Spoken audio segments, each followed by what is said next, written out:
Hello, dear listeners. Welcome to the Punekar podcast season 3. Dear friends, as we all know, scientists work hard in laboratories. They strive and struggle to discern so many things around us. Research in chemistry has revolutionized all other branches of science like never before. Today, from the moment we wake up till the end of the day, we use a lot of chemicals casually or deliberately. Just think for a while. How can lab experiments impact our life? How can a scientist working in a lab change our life forever? In this era of technology, when brilliant scientists are equipped with technology, what kind of magic they must be able to create? Today, we are meeting one of such magicians from the world of chemistry to understand his views on how the world around us has changed much recently. I'm Santvana, and today's guest is Professor Pawan Kumar Khanna.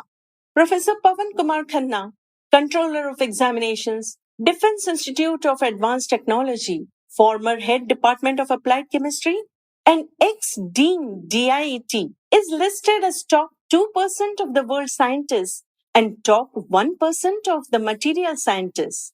He completed Ph.D. from I.I.T. Bombay in 1989. He is the recipient of prestigious Boy Scout Fellowship of DST, Govt of India, for performing research in UK, Brainpool International Fellowship of Korean Government, and a number of research and presentation awards. He has 200 international publications and more than 6,000 citations. It is significant that having traveled around the globe, he has chosen to settle at Pune. This is a thing of pride for us. We are honored to have you here, sir, for the Punekar podcast show. Thank you so much. Professor Khanna, you are working in Defense Academic Institute.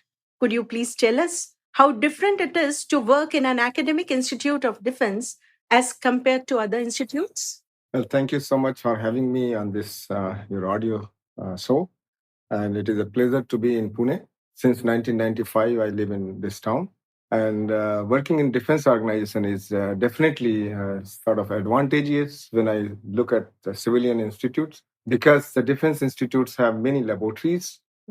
And the research we conduct in a Defense Institute of Academic Nature, like DIAT, is directly we believe that have users in the form of the DRDO laboratories. So this is where we feel we are much closer to the technology and we can contribute in much better way.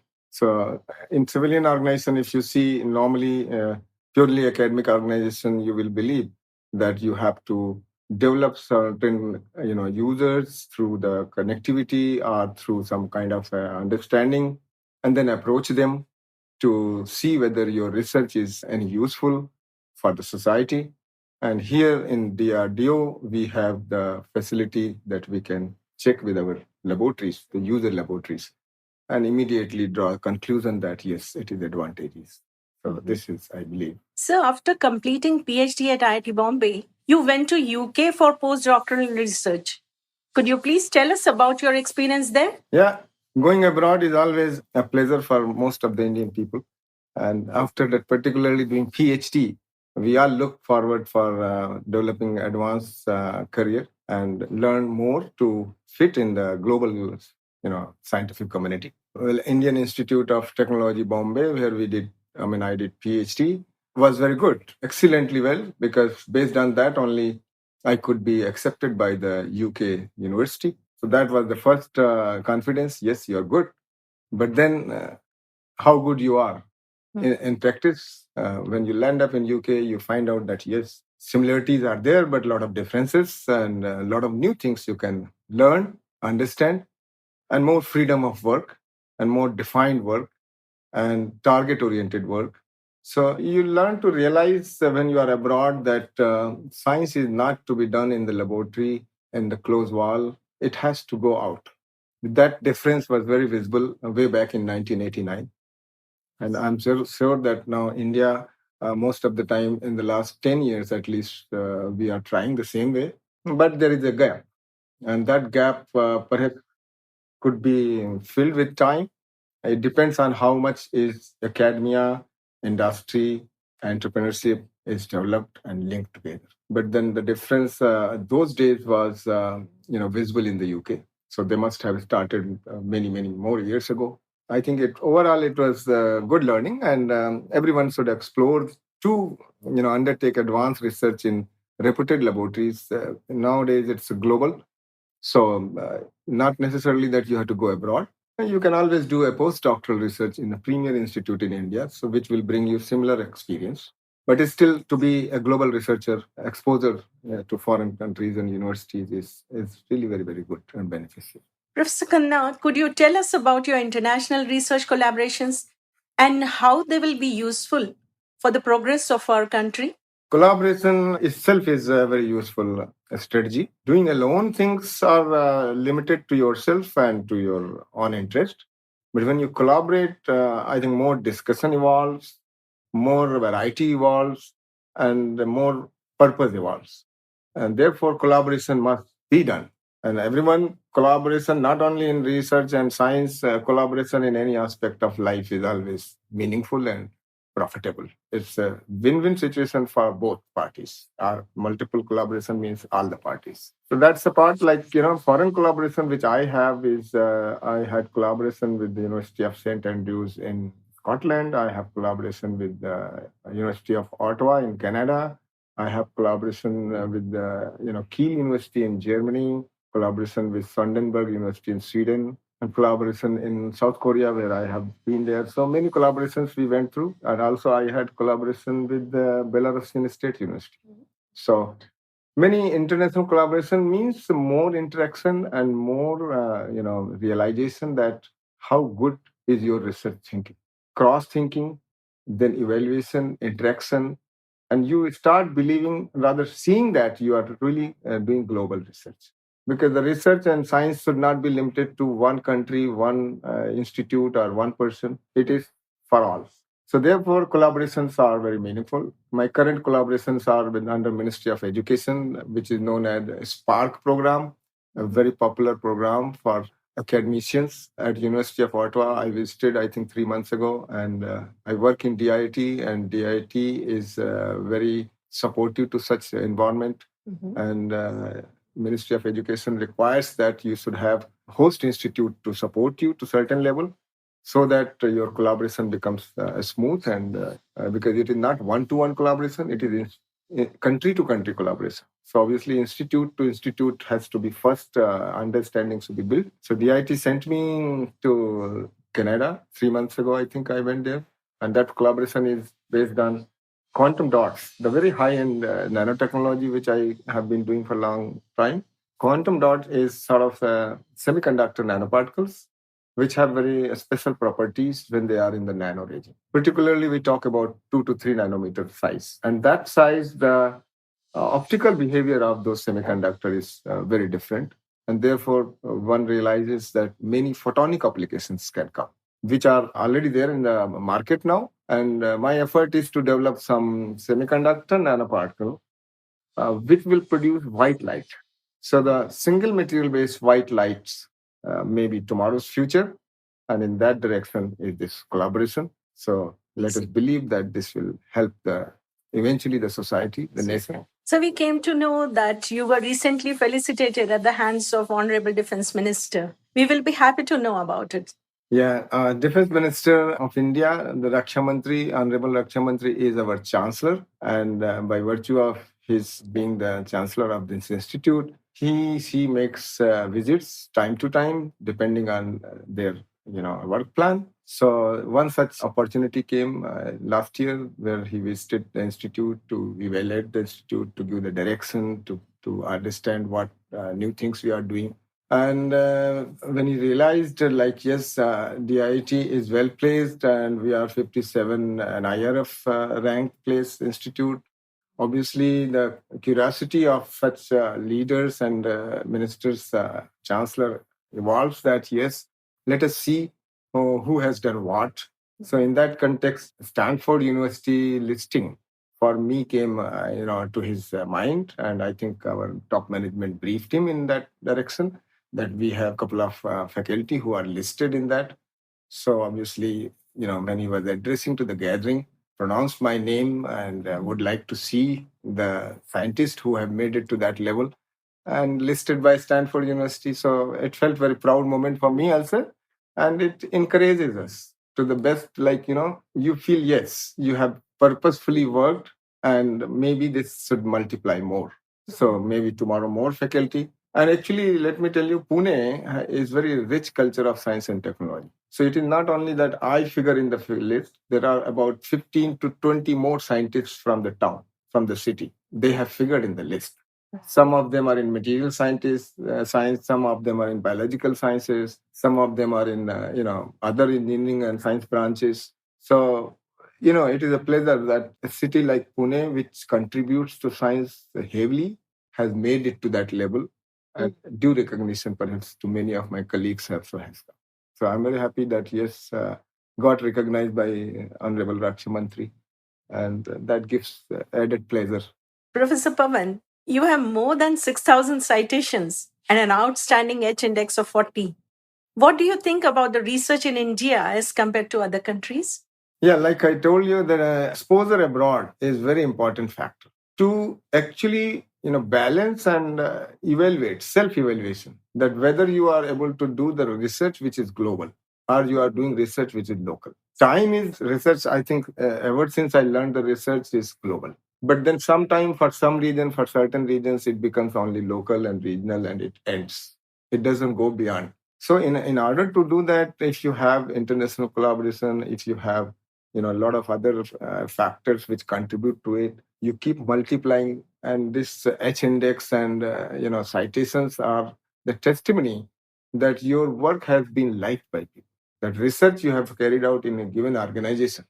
It's not, I will call that it is my work, because that doesn't sound good, because you are employed somewhere, someone has given you a platform.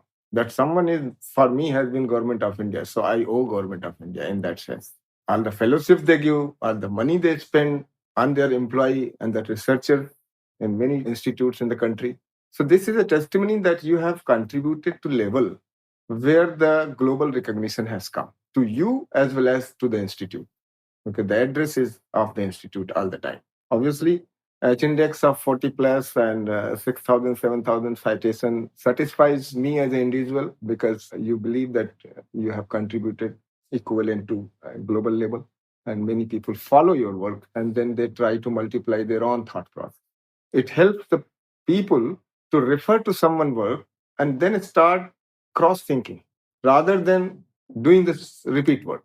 So the idea should be like, the references available should become source of information, not that let me have similar thing done and it doesn't multiply. So we keep that in mind, and therefore you become more valuable to the society. We understand that you have been a referee to more than 20 international journals. Could you tell us something about the reviewing?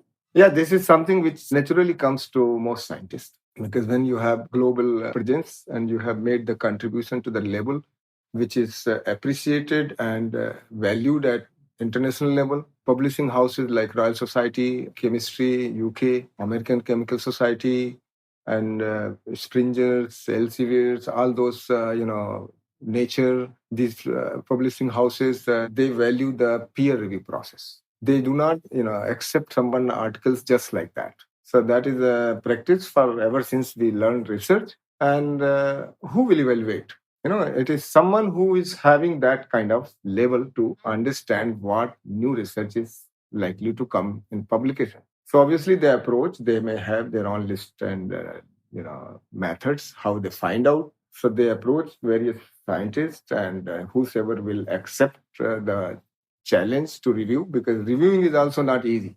Yes. It's not like reading someone's work and then saying, okay, very good, I like it. You cannot say that. You have to give reasons why do you like it, and you have to give reason why you don't like it, not as an individual, but from the viewpoint of science and technology. If something is to be published, it has to bring new knowledge and logics that why it should be considered as use. It cannot be that I have done some work and then I want to publish. That is not the purpose. So who can evaluate? The person who can be competent and give the reasons that yes, it can be acceptable or it may be further fine-tuned. So like that, I have many journals for whom I have evaluated the papers in the last 20, 25 years. So you have been in Pune since 1995. How have you seen the city changing? And culturally, how do you see Pune? Pune is sort of it brings many memories back to me. From I.I.T. Bombay, when you go abroad and when you come back to India, for whatever reasons, everybody comes back. Some of my friends made their living there, but many of us came back. And then we start thinking that, okay, what next? So where to settle down? Nobody welcomes you with a plate saying that, well, you come to my institutes and this and that. So you explore. And I come from Lucknow. So Lucknow is a city like somewhere you feel the town is divided by a river. And the Pune is similar to me in that sense. The middle of the town, the river is flowing and both sides is the town. So when I came to Pune, and the first impression was the way back in 95, well, this is same. It is similar. Although the language was a barrier to me, but when you come from Bombay, you start capturing many words. Even when you don't speak, you can understand what they're talking. And therefore, since being in the government job, it was the central government, scientific position. So realizing that big organizations like NCL, ISER, I mean, those days ISER was not there, like Pune Vidyapith and all. So I felt it is the right town to begin with, then try to, settle down. But those days, Pune was limited to Pune University Circle. Beyond the university, there was no excitement. Perhaps you will not like to spend time and go and explore that type. It used to be like under construction sites and jungles and not an organized one. But this side, Pune Circle and up to perhaps MG Road and little beyond, it was a very sophisticated, very nicely placed city where you can drive around in two-wheelers, which is the simplest way to. And it was told to me that in Pune, if you want to don't live without two-wheelers. So I have to immediately buy one two-wheeler and then explore the city. And I found population must have been about 25, 30 lakhs those days. But today it is at least double, maybe three times, very congested. So the city has grown like anything. Yes. And a lot of scientific organizations have come in the process in the last 25 years, if I see. A very famous international institute like ISER has come. ISER is just developed in the last 10 years, 15 years maybe. Science, yeah. Pure science. Pure sciences. And that makes the city more rich, I will say. And many more research institutes have come up strongly. Like in my past organization where I was working, which is known as CMET, that was the beginning of the institute. And now it is a mature institute. Then institute like DIAT, which was not known to people because it was meant for a different purpose. Today, it is Pune's top institute, country's 57 number, which is a proud moment. Like a city like Pune is having College of Engineering Pune, Pune University, ISER, NCL, DIAT, CMET, many Agarkar Research Institute, and I think many more private institutes. It is typically Oxford of East, people used to tell me. And I believe that, yes, science and technology is very strong in Pune. Many famous names are there in Pune. I forgot to mention Pune University itself is having many like TFR, NCRA, and so many other scientific organizations. So the students and intellectual and those who live here, they value the town because every here and there you will see that people are talking about science and technology, and many DRDO labs are there. But city has grown so much that today, where I live now, I shifted that place in 1996, and it was jungle, the area called Baudan. Only few buildings, couple of buildings. Today there is no place in an area like Baudan. So 20 years, 25 years, it has taken from Pasan to Chandni Chowk to become congested. And traffic is so deeply, so heavy there in the evening that when I come from NDA and try to reach my house, which is only a kilometer from that Chandni Chowk, if I'm in the wrong time, I will take at least 1 hour to reach. So that way, I won't say that it is a positive development, but government is coming up with new plans to ease out the traffic and build some flyovers and all. So more development is pending, and it is going to come. The metro is already started, I guess. So the town has typically taken up the shape of an international city, which was very traditional otherwise. I think 25 years ago, your scooter was the best friend. Today, luxuries and a lot of things are there. Culturally also, Pune is very rich. So when you will see traditions and celebrations and festivals, Pune is still maintaining that.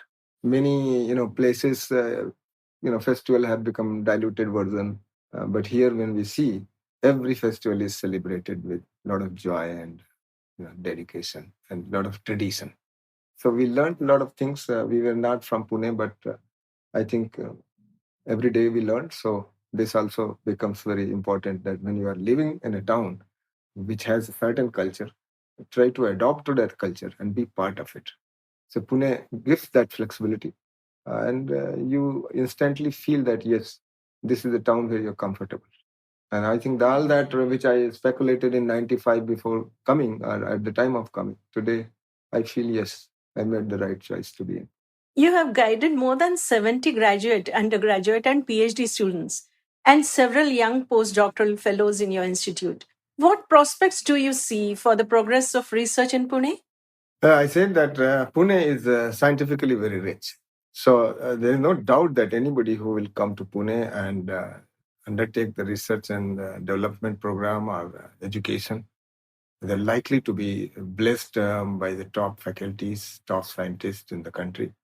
And therefore, their knowledge is definitely going to multiply better than the rest of the places. Not that many other cities are not there in the country. There are plenty of more cities. And India is doing very well in the science and technology. And I will not say that it is doing very well since the time, I started career. India has been doing science and technology well for I think several decades. We know very famous our Nobel laureate C.V. Raman sir, a Nobel Prize from India almost 100 years ago.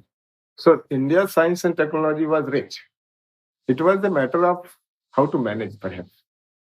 Sometimes managed well, sometimes not managed so well. And when you come to Pune, you believe that it is managed well. It is managed well because we have produced in Pune a large number of scientists who are very successful and who have contributed. And the net result of that is that students are now keen to multiply scientific knowledge into practice, and entrepreneurship has started, which was not there till 10 years ago, as I said. It was not rich in 10 years ago. Today, every third person talks about entrepreneurship because he's graduated in Pune and he or she understands that, okay, why should I do job? Let me not become a job seeker, become a job provider.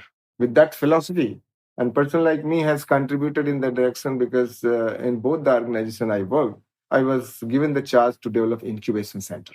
Incubation center, develop entrepreneurship mindset of the students, talk about IP, intellectual property, patenting. Research publication is one thing, but if you do patenting, talk about incubation, talk about entrepreneurship, you are trying to give a message to the student, to the younger generation, that publication can be converted to product, which is the requirement. In fact, everybody should be doing that. Oftentimes, what happens that you are happy with the publication and your knowledge multiplication, and you are not business minded. Obviously, your interest goes in the research. That's very fair enough. But many of you, many of us, can generate wealth out of it in terms of earnings, self-reliant. So nowadays, Atmanirbhar Bharat and all these things of the Government of India program, the Pune students are getting, I think, benefited because they have the culture here. The ecosystem in Pune is very good from science and technology point of view, and it benefits the new generation and the student side. So you have done huge research. You have more than 280 publications in reputed journals. We would be happy to know how it's applicable to the society. As I said, that for a researcher, a professor, the first love is like, do some research and then publish in good journal. That's our first job, if I'm not wrong. Many of my peers may have different opinion, but by and large, everyone loves publication. When you are a researcher, means I want to tell the public that what research I have done. So that each paper gives a message to the scientific community in the first place. And if the scientific community adopts it further, many of us try to later stage tell that can this be converted to a product? The academic research can become translational research and eventually to the product. It is not so straightforward because when you do very basic type of research, a blue sky type of research, which is something like exploring your ideas, instant product may not come, but you visualize that where the application might. So over a period of some 10, 15 years, that effort continues, and therefore you see that there is something application has come. Like in today's Corona time, city like Pune has developed many entrepreneurs who are talking of antimicrobial products, antiviral products, and they are water-based. And many sprays and sanitizers and this are locally made. If I'm not wrong, small entrepreneurs have emerged based on this science and technology. So the work which I have published, my early work was on silver nano, technology, and a lot of success came. But those days, the application was limited to sort of electronics. But today, the silver nanoparticles and all these things are very, very famous in antimicrobial technology and sort of antiviral technology and this spray technology. So I believe all my research work has been very, very benefited to the other scientists, those who are entrepreneurs, those who have looked to earn and multiply the knowledge in terms of product. And there are two ways I can believe I have contributed to society in terms of research. One is the student learning the new things, multiplying the knowledge, and then becoming successful either as a researcher or as a scientist. And another is someone who has done the research and understood the importance of that, has multiplied that in terms of product. And both area, I believe, to certain extent, large number of publications have helped the researcher and the student who have referred to it. Those who have worked directly with me, they have taken practical training, which definitely has given them the confidence that I can do it. But those who have read the papers and all, they definitely got the clue that where to catch good things in this art. So this is how I think this should be happening to many researchers. We don't, as a scientist, as a researcher, we perhaps don't come across that, okay, this product is based on my work. But you definitely realize, yeah, I was also indirectly part of it, because you threw some knowledge on that and it came to public domain. And one of the public might be, doing this, entrepreneurship. So it is all related in that sense. Really, sir, your illustrious career has been a model for students. Would you like to give them some message? Yes, the strength of my work has been which is true, I think, with every professor, every scientist. The students only they do the bulk of the job. We as a scientist create idea, fine, but who will execute? We need the workforce, an enthusiastic workforce, the young blood. So the students are the key to any development. The student in Pune, as I said earlier, they are blessed with the top class scientific community and good infrastructure, whether it is government institutions or in the private institution. Fortunately, all are having good infrastructure. So the learning in Pune is very good. My message to the student will be work hard and develop your mind and interest in multidimensional research rather than very.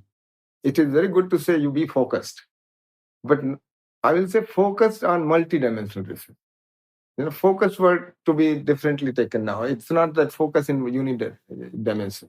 You're thinking only in one line. Think in many lines and see the opportunities and then grab it and go through the internship. The internship concept, which is existing for many, many years. But unfortunately, this is little weak link. The internship the student must do in certain industry or R&D organization. And my appeal to my scientific colleagues will be, and industry owners will be, to please accommodate them. Because oftentimes students come to me saying that, sir, I don't have any internship opportunities. Nobody is taking or opening the door, although the philosophy is very rich that it should be done. So my appeal through your program is to my scientific colleagues and industry leaders that allow the students and offer them the place to learn in your workplace so that they become very useful for the society. And students have a very good city in terms of learning, culture, and being cosmopolitan. Pune is truly cosmopolitan now. 25 years ago, if I can say, Pune was more of Maharashtrian culture.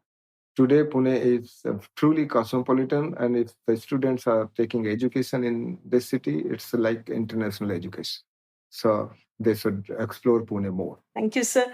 So we have some rapid fire questions.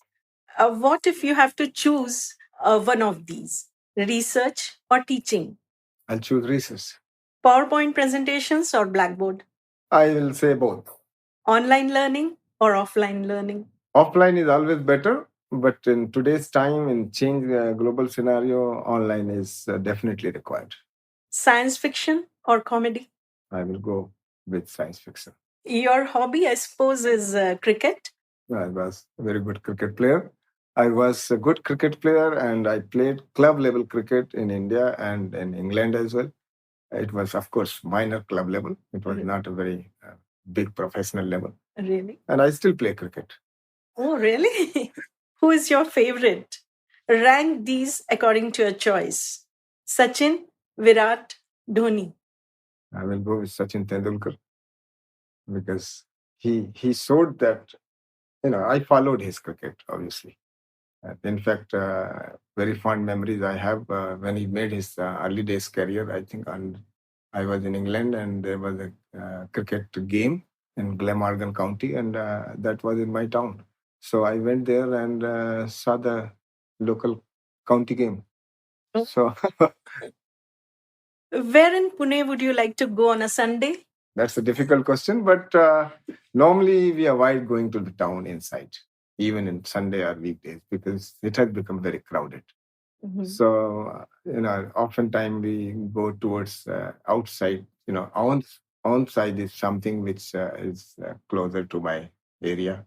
The direction is such that it's opposite traffic. So we end up sometime in on area or sometime in Kothurud area, which is very crowded. But Kothurud cannot be avoided in Pune. Yes. It is a place, it's a type of area where you get middle class life, it's best. That is, I will say, these are my experiences. Of course, different people will have different opinions. So Sunday, given the chance, we go to explore these areas. What is your idea of fun? You can choose any two: trekking, movie, book reading, or shopping. I have been a very good window shopper. So obviously, shopping goes to like, okay, see what are the new malls have come, what are the new items have come, and feel good about. Maybe you will not buy these things, but still you will see that what the trend going on. Trekking and all we have considered as a part of a sport. So exercising, trekking, and all this is anyway a sort of part of life every day. But shopping, real shopping, I don't do much. Okay. Because the requirements are very limited. So how many times you will buy? And we are not those kind of people which will lavishly spend, earnings. So it's a very limited shopping. But time to time we do that. I would love to explore that. What are the new trends in the town and market, and which new mall has come, which new showroom has come, to feel that yes, you are part of the progress. I will correlate it this way. When the city develops, when the area develops, you feel happy because now everything is near you and you feel part of the progress of the town. So according to you, two words which best describe weather of Pune. As Pune people are very accommodating, weather is also very accommodating. It is neither too harsh nor it is too cold. And this has been ever since we came to Pune. Pune has been blessed with the wonderful weather where people will say that, yes, I can cope up with both sides. It has never been cold in Pune. But in the last few years, I realized the cold season has extended beyond 2 weeks. I think normally it is now 1 month. where we feel that it is slightly cold. And the summertime also, when I think I came to Pune, it used to be 35-degree maximum in the summertime. Today it's been touching 40, 42, 43 sometimes. So the weather has changed, but it's still, if you compare, it is a weather which is very accommodating.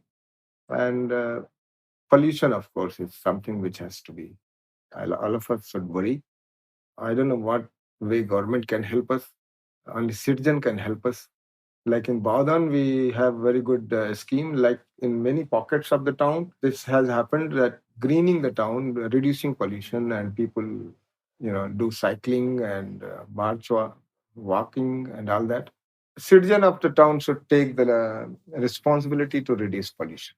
That will make a better life. Thank you. Yes. Thank you. Thank you very much, sir, for sparing your time and for being Thank you with so us. much. So thank you so much for having me, and I hope you continue such program and give the message to the public through your platform. It is my pleasure to be part of it. Thank you so much.